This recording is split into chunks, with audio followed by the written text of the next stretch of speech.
The discovered reservoir, called Malampaya East 1 or MAE-1, is located about 5 kilometers east of the existing Malampaya field. Naku biruin nyo kung imagine niyo na lang ho, Ma'am Neng Gigi, imagine tapos magpapaalam ka ang aga-aga hindi pa tapos yung live. Magpapaalam ka na. Si Ma'am Neng Gigi. Imagine niyo na lang ho mga kababayan. Kung si Duterte hanggang kabilang buhay pa ho mga bossing edi putang inang edi putragis na yan, nakakulong yan habang buhay. Pagkasunod na buhay o nakakulong pa din.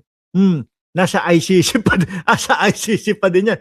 Hindi, imagine niyo na lang ho mga kababayan. Kung ang naging presidente natin ay mga Duterte pa din. Kung ang naging presidente natin mga kababayan ay si Sara Duterte. Malamang ho ito. Etong mga ito baka pinagtitripan na o gustong-gusto na ng China. Di ba, Ma'am Viola G? Oh.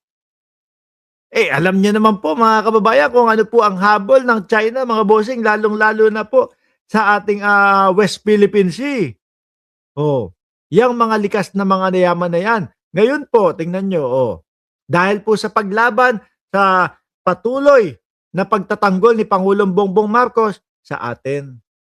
At walang mapupuntahang iba. Sinong makikinabang? Mamamayang Pilipino. No? Bansang Pilipinas. Sir Archie Beroya, yaan yung igisa natin at pulutanin. Oo, wag niyong papaalisin ho yan mga kababayan ha.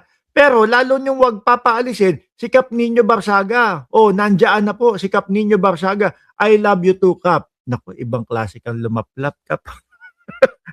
Nakita ko yan ha. Ibang klase ka, Kap. Shout out sa iyo. Nakakapagselos yung mga yung mga pakiskis ni Kap. Tuloy na natin ang Pangulo. The MAE-1 is estimated to contain around 98 billion cubic feet of gas in place. Katumbas nito ang halos 14 na bilyong kilowatt-hour ng kuryente sa isang taon. Ang dami. Ang dami. No, madaming kabahayan yung mabibigyan ng kuryente. Hindi mahal ka namin dito, Kap ninyo. No, kaya kung saan ka masaya, suportahan ta ka. Tuloy. Sabihin, makakapag-supply ito ng kuryente sa mahigit 5.7 milyong kabahayan.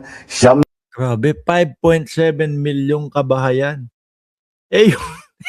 Yung sular-sular ho ni Leandro Lebiste, mga kababayan, ilan po ba ang nasupplyan